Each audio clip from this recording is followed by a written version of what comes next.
It is Monday on Daily Delivery. Michael Rand here. Patrick Reusse joins me as usual, and busy sports viewing weekend. It's not going to slow down. We'll get to the big Tuesday up ahead here in a little bit, Patrick. But I want to start the day with Twins opening weekend, and if we had impressions of this team, going into the weekend, didn't know what to expect necessarily.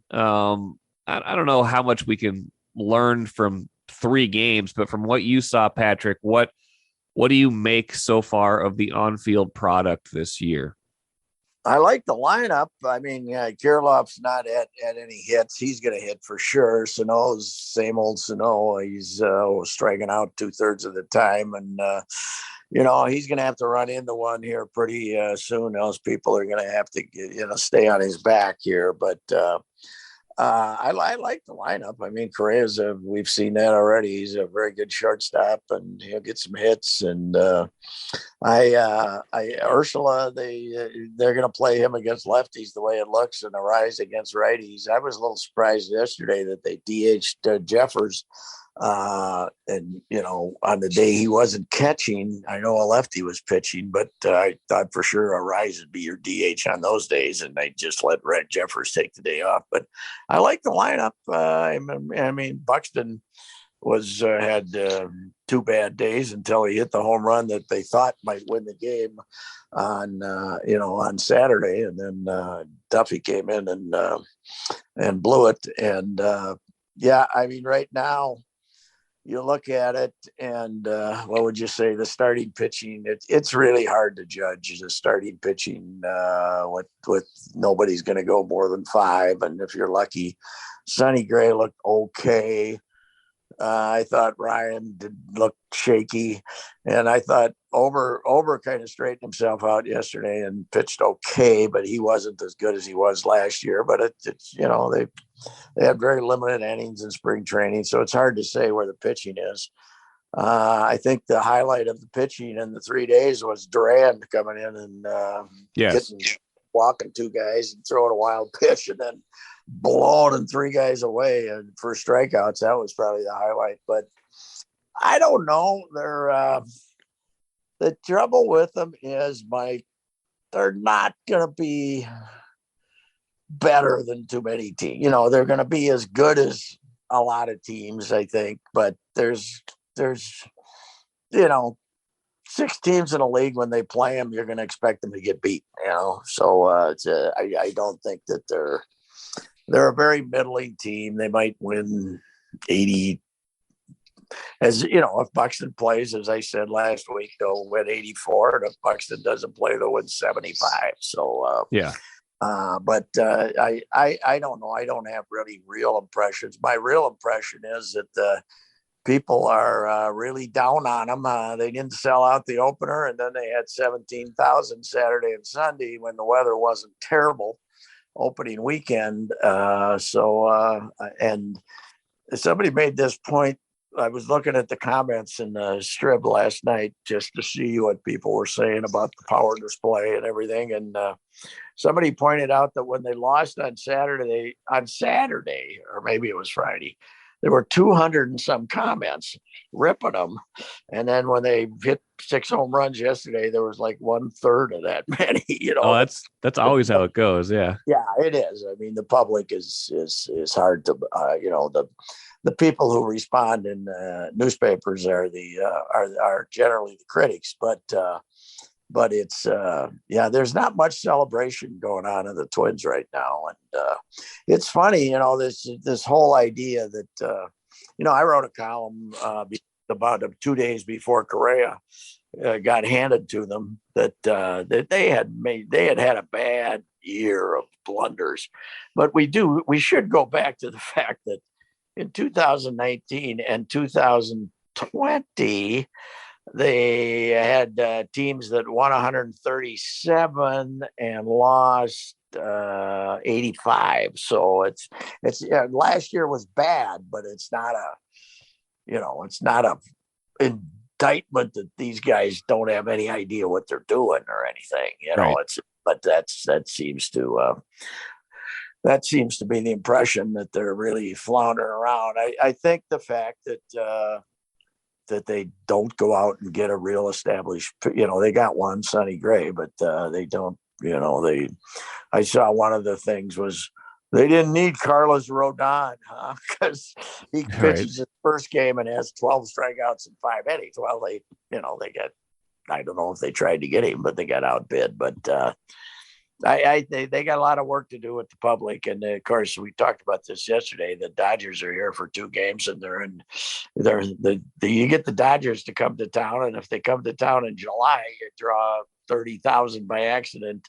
But Tuesday and Wednesday, you'll probably be about 9,000 for each of those games. So it's supposed to be, weather's supposed to be terrible too, but I don't know. I think, I think getting the shortstop changed, should have changed most of our impressions of this team. It's a pretty good club. I think that I like the lineup. Take a playcation to Mystic Lake for 24/7 gaming, fun restaurants and bars, and luxurious hotel rooms. And join Club M to bask in the rewards. Follow the lights to Mystic Lake, where every day is play day. Yeah, the lineup's good. I think, they, like a lot of teams early in the season, you can't judge them off of those first 2 games where they struggled. And then the pitching, though, there's no getting around how many questions there are in the pitching staff. And you saw it, especially, when you can tell how much in flux the plan is by when they traded their best relief pitcher, 24 hours essentially before opening day, trading Taylor Rogers for Chris Paddock and, getting Pagan in that deal as well. You can tell how kind of in flux or how much they still feel like they had to work on the pitching when they make that move. And it shows up right away. I mean, I don't know if they, it's hindsight to say, do you win Saturday's game? It's just 1 out of 162. Do you win Saturday's game if you've got Taylor Rogers pitching the 9th instead of Tyler Duffy? I don't know. Duffy's a good pitcher, but I think they're gonna be really as good as Duran was in that first outing. After he gave up those 2 hits and the wild pitch, those 2 hits were pretty hard hit, and then all of a sudden he just bears down and gets him out the rest of the way. They are going to struggle in the bullpen this year, and that to me is going to be the story of the year, and it's going to make this year a frustrating year in a lot of ways more than it is a bad year. Yeah, I saw that Pagan pitch yesterday. I actually saw that inning, and he got him out, and the boys on TV were excited, but there was about 3 breaking balls there that if somebody had been in mid-season form, they might have been, he strikes out a lot of guys. He doesn't walk anybody, but he gives up an ungodly number of home runs. And I saw about 3 breaking balls in that inning saying, yeah, okay, now I know where those come from. They were up and they were there, and they just, nobody hit them. But yeah, I agree with you. I think that's my impression too. Is you got 2 lefties, Thielbar and I always mispronounce his name, Colin Bay or whatever it is. But I talked to Thielbar about that, and he said, "Well, if you look at our division, it's all right-handed." He said, "So we won't get a lot of work in those games, but still, that's not enough." Here's the other thing, Mike. This could be the only club in the world when your roster is reduced by 2 players on the 1st of May. They will have more position players than they have now with a 28-man roster. They're going to have more position players with a 26-man roster than they have with a 28-man roster, because the limit of pitchers you can have May 1st is 13.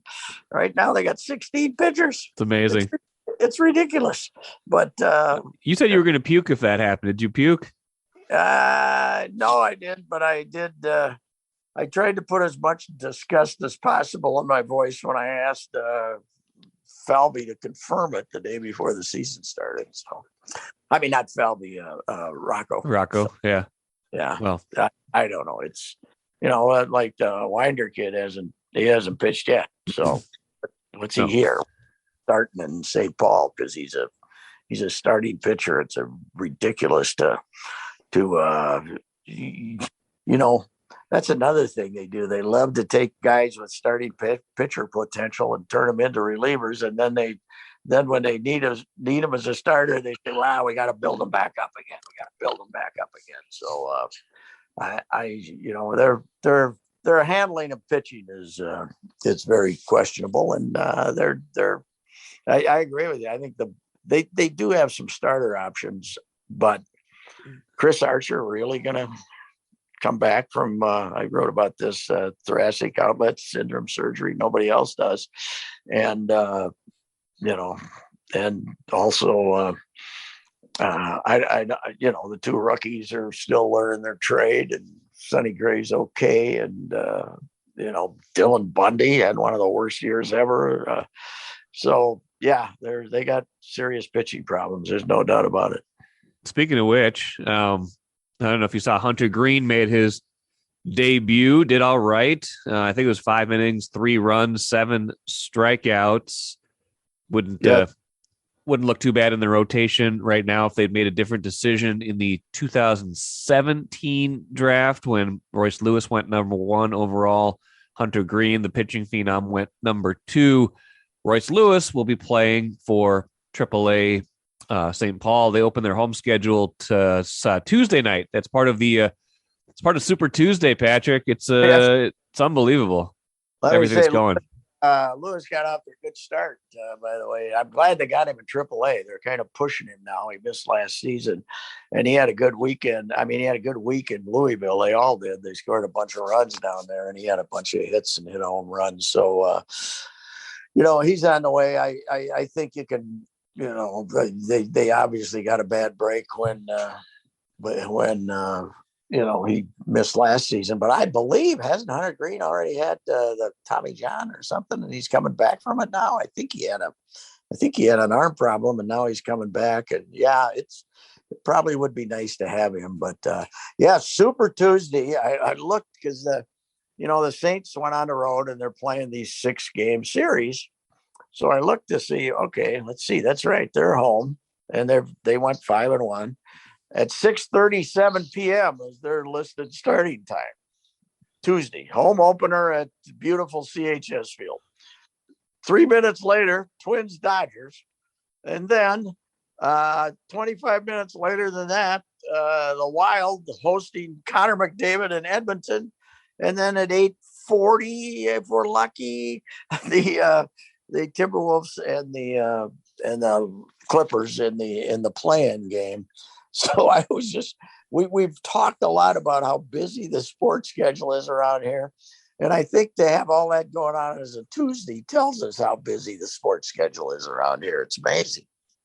It really is. It should be a fun night, unless you're working on the Star Tribune copy desk, in which case it'll be a night to hunker down, and just plow through all of those things that are going to be written. But obviously the biggest one in all that, we should talk about this for a little bit, is the play-in game. The Wolves finished their regular season Sunday, lost to the Bulls, but very few of their starters played in that game. They were, everybody was kind of, the NBA wanted this Sunday to be kind of this, big spectacle, but there weren't a whole lot of games of consequence, unfortunately. I don't know. We might have determined 2 seedings or something in the two conferences. I actually went to the first half yesterday, and the Bulls were playing even more scrubs than the Timberwolves were. The Timberwolves started their lineup, except for D'Angelo,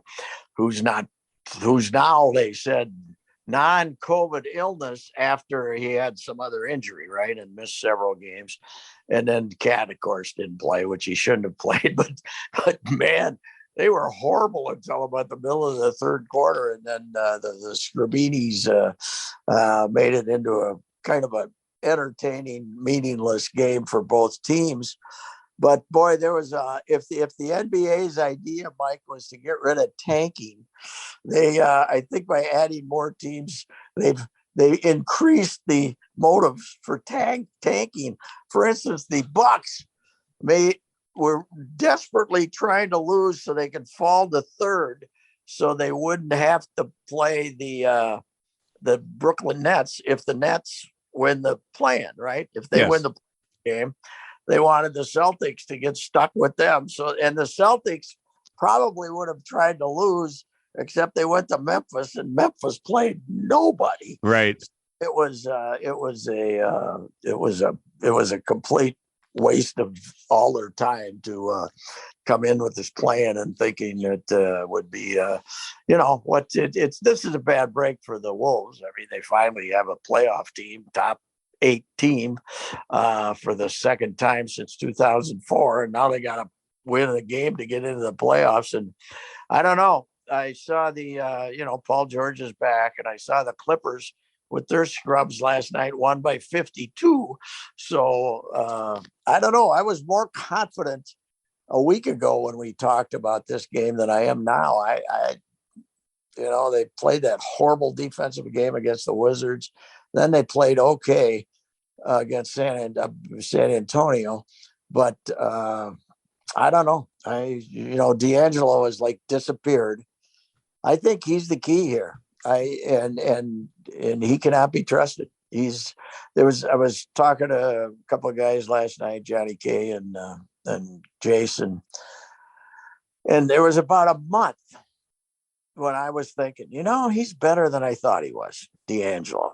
And then he just disappears again. And before he disappeared, he was playing terrible again. If he's going to be terrible, they could lose to both the Clippers and the Spurs and not make the playoffs.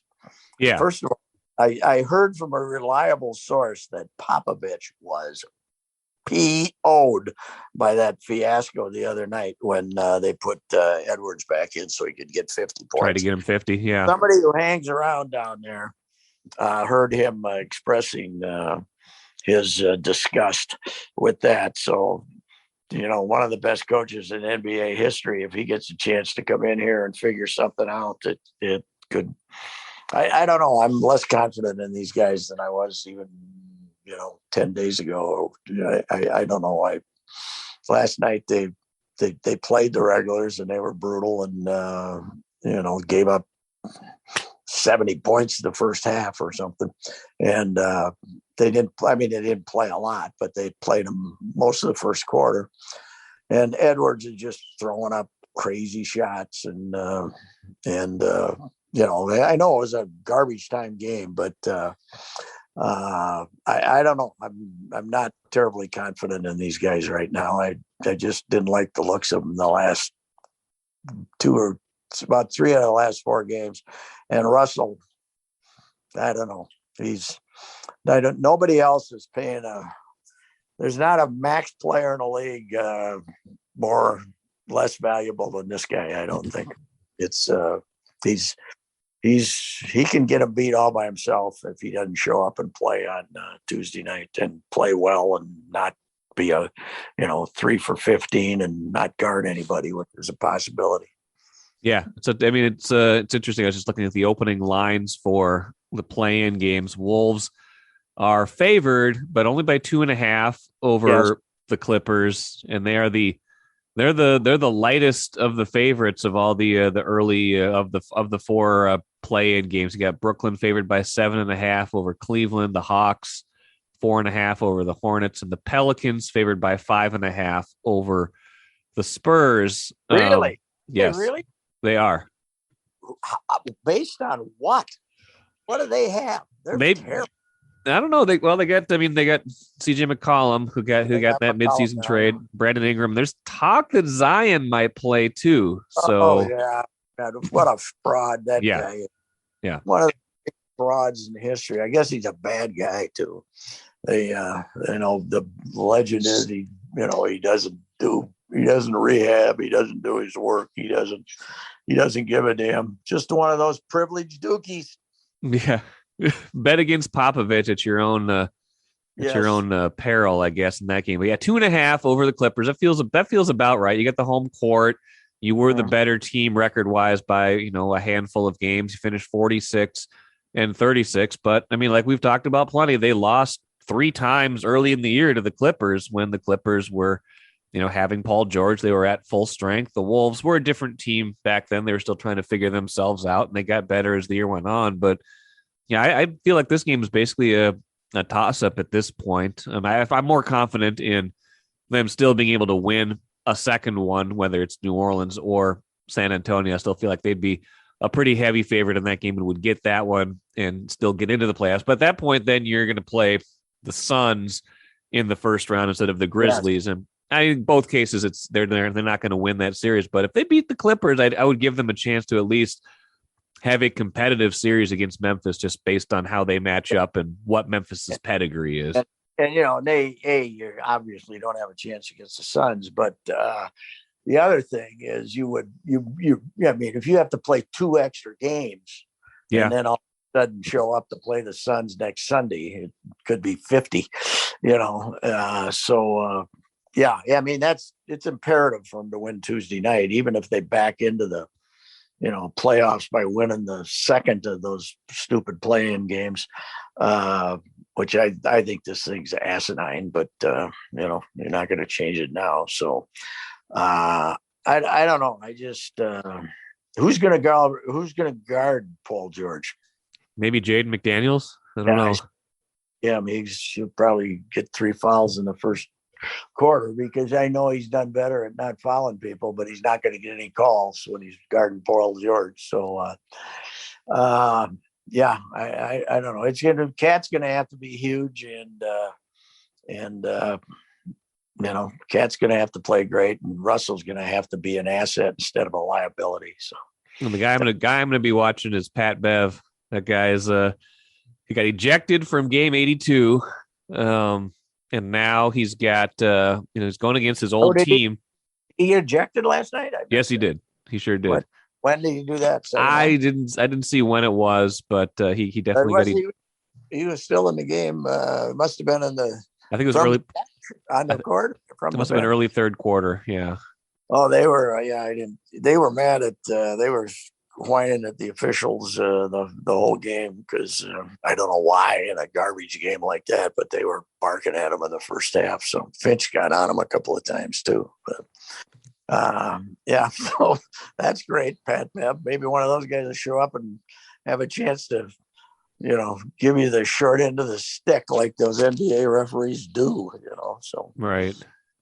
I did not see that. When I got home, I didn't really watch the second half. I watched the Yankees, the Red Sox. So okay, that must have the best 5 hours of your life. Or how long did that game last? I don't know. There was I was looking at a lot of the times. I don't think we had any 4-hour ones yet. So most of them are going about 308 to 320, something like that. We can put up with a little over 3, right? Yeah, that's fine. I mean, we're used to that. 340 is a little bit. Twins game yesterday was dragging, but if you're hitting home runs, nobody gets mad. So no. But I don't know. I'm a little more into this baseball season than I thought I was going to be. I've been looking at the box scores and checking out various things.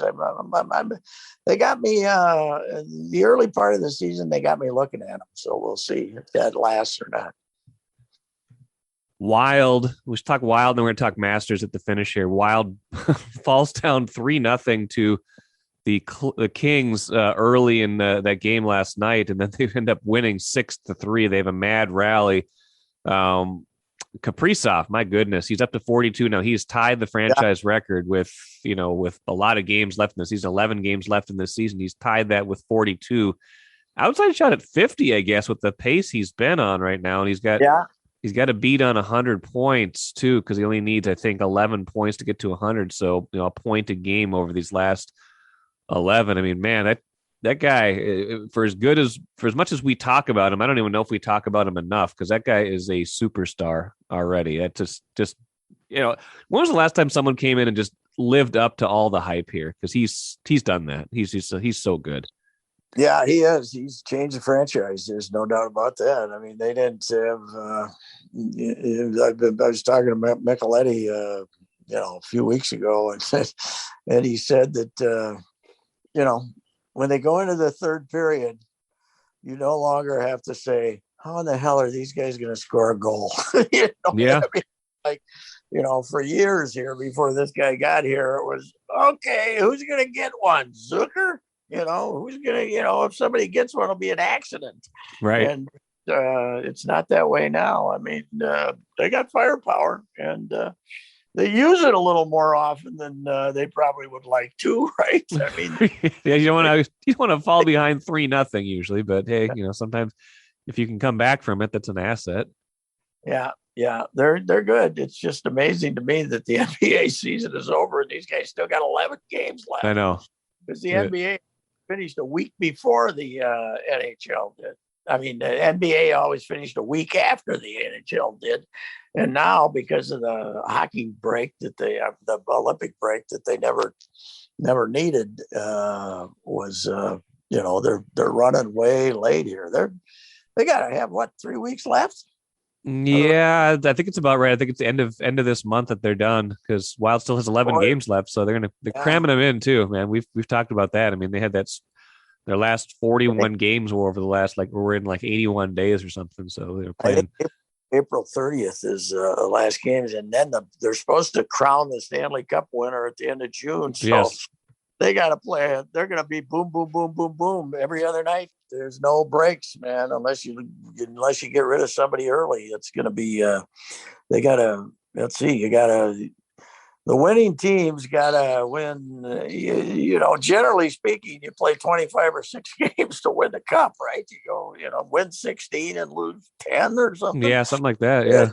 Yeah. 26 games in 60 days. That's a lot of hockey. So it is a lot of hockey. There's a lot of golf over the weekend too, Patrick. Before we get out of here, we should probably talk about the Masters. I don't know how much I bet you watched quite a bit of that. I was really interested in it, especially early. I got swept up in the Tiger comeback and Thursday. I mean, he looked, I wouldn't say he looked like his old self, but he was doing some of those old things, making a lot of those par saves that we got accustomed to, but wore down as the weekend went on. And Scotty Scheffler sure did not wear down. He's playing amazing right now, isn't he? 4 wins in those last 6 tournaments. They were rattling off yesterday the guys who've won one of those world golf events and a major and won 4 tournaments in a year. And there's 9 of them, and 8 of them are Tiger Woods, and the other one is Scheffler. Wow. And the season is just starting, really. Actually, they play. They have the wraparound now, so they're probably halfway done at least. But I mean, everybody got a thrill Thursday that he played good. I mean, he's also, God smiles on him on the golf course, man. That shot at 18 Thursday. He should have made 9. He hits this screaming line drive into the jungle, goes over there and invents some way to get a drop and hits it up and makes one of the great pars of his life to keep his round going. But you never saw him hitting the ball like you thought he was a serious threat to finish in the top 5 or anything. No. I mean, obviously he's in a lot worse shape than we even, when he showed up to play, you assume that, okay, he'll be dragging his foot a little, but by the weekend he was helpless and, shot 78. And, that's a grinder of a golf course to be walking up the hills and, and stuff on, when the wind was howling like it was there Thursday, Saturday and Sunday. Augusta once again showed that even, they've had some really low score shot there in recent years. And, but when they get the wind blowing, they can still defend themselves pretty good. And Saturday it was howling. Now Rory goes out and shoots 64 yesterday. Yeah. How about that? But I think the wind had died down fairly good. But yeah, I mean, Tiger gave everybody, I said they should have a little check for $1 million in Tiger's locker on Sunday and said, thanks for coming. What's that? What did Thursday and Friday and into Saturday, probably he probably tripled their ratings, wouldn't you think? TV ratings. I watched more than I probably would have. I mean, I like the Masters, but I don't think I would have watched as much Thursday, at least if there wasn't that storyline. I went to 18. I covered 18 of them. I love the Masters. It's fine. I love the competition. But when you sit at home and watch it, you get nauseous listening to all these sonnets and poems and all this crapola like it's one of the wonders of the world. Fine golf course. Shut up. Stop telling me these I mean, it's, like this, like it's the closest thing we have to heaven on earth. Well, it's not that. It's it's a real good golf course that they have to keep tricking up and finding more distance, and they have to they have to make it, they have to make the green by rocks to defend themselves, and which if they don't get rain, they can do that. But it does drive you crazy. As a bit of a cynic about everything. I just hate overdone romance, and there's nothing more overdone than the Masters telecast. Probably the main reason being because they're the old rednecks down there who run the place still get very upset, and they banned Gary McCord 10 years ago to say that, make the bikini wax joke about the greens, and they banned the guy, and they only sign 1-year contracts for TV. Is that right? I didn't know that. Yeah, every year it's renewed because they want to make sure you don't do anything to comment on the sacredness of the grounds, which just hit the ball, make your putts, play around, and shut up about all that stuff. Give us a little poem at the start, a poem at the end, but not every time you come back from a break, a tradition like none other, and all this nonsense. Right. Drives me crazy. But the golf is fun. Although, I thought the guy, Carson Smith, might have caught him and beat him because that kid can really putt.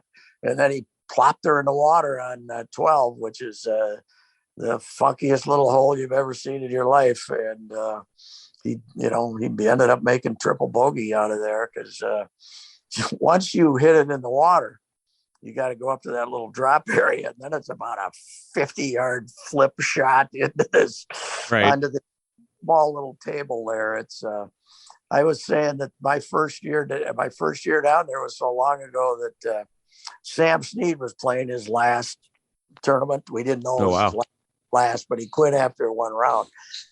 But he was old Sam, and the crowds were not nearly what they are now. When I went the first time, that was early 80s, way before Tiger. And but I was down there watching a practice round, and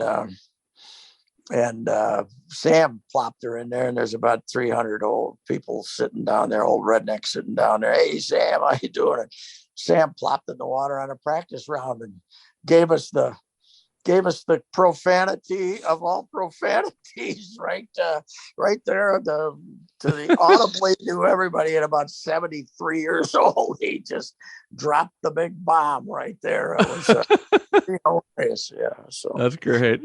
Yeah, but it was Scheffler is, it's funny, isn't it, Mike?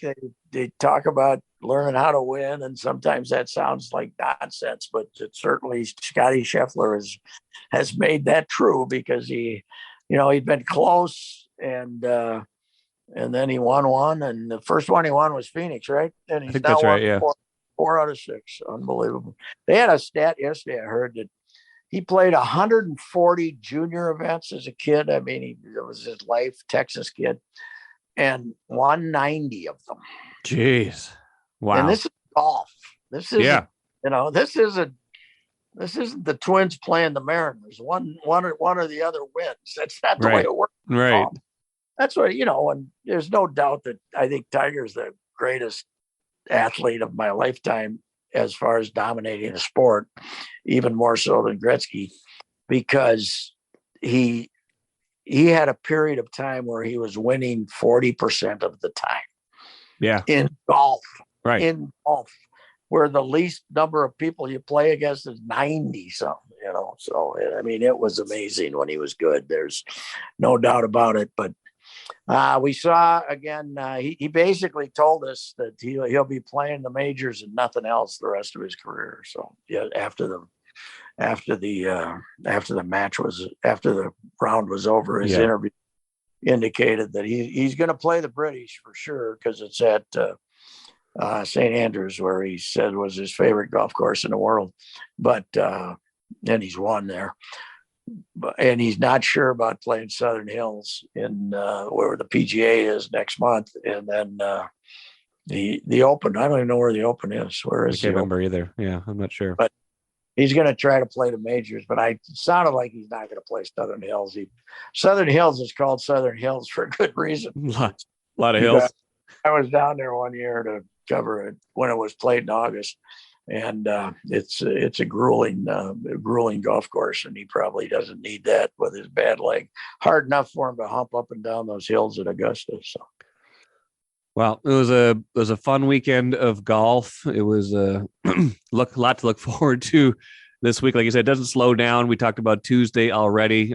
Chris Hine, by the way, will be on Tuesday's show to set up that game. We'll talk a lot of Timberwolves on that show. Fantastic, well. Hines piece on Anthony Edwards. Yes, I was going to mention that.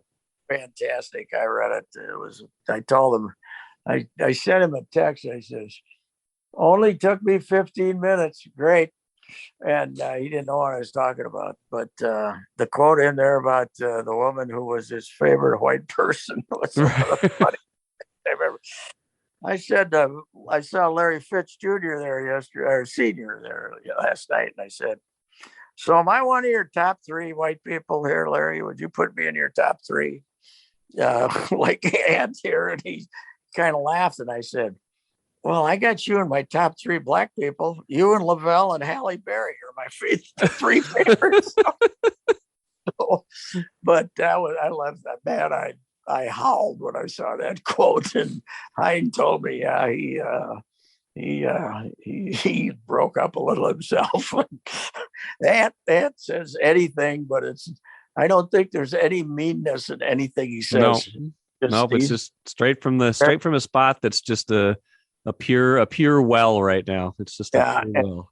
People got to read that story and it's a great one to read in print too. It's like because you kind of want to it's harder to put down a phone or a tablet or something, but get the paper, read half of it, go get a cup of coffee, come back and read the other half. It's a great piece. It really was. It really was. A lot of fun. I love the guy too, the guy who had him in the house for 2 years. Yeah. That had to drive him after his grandmother and mom died. He had to drive him across town in that Atlantic traffic back and forth every day. And he said, yeah, I had him for 2 years and it felt like 10. That was a great quote. I remember that. That was great. Staying up all night playing video games and getting up and eating bad food. He's apparently a junk food eater of all time. So, but it's, it was fun. It was fun reading. That's for sure. It was. I'll talk to Chris about that. Root for you, even though he takes some goofy shots, and they're gonna have to. The bottom line, those fellas are gonna have to cinch it up for the Clippers. The Clippers will show up and play. So. Yep. Yes, they will. All right. All righty, sir. Appreciate it. We'll do this again next Monday. Okay, Mike. See you.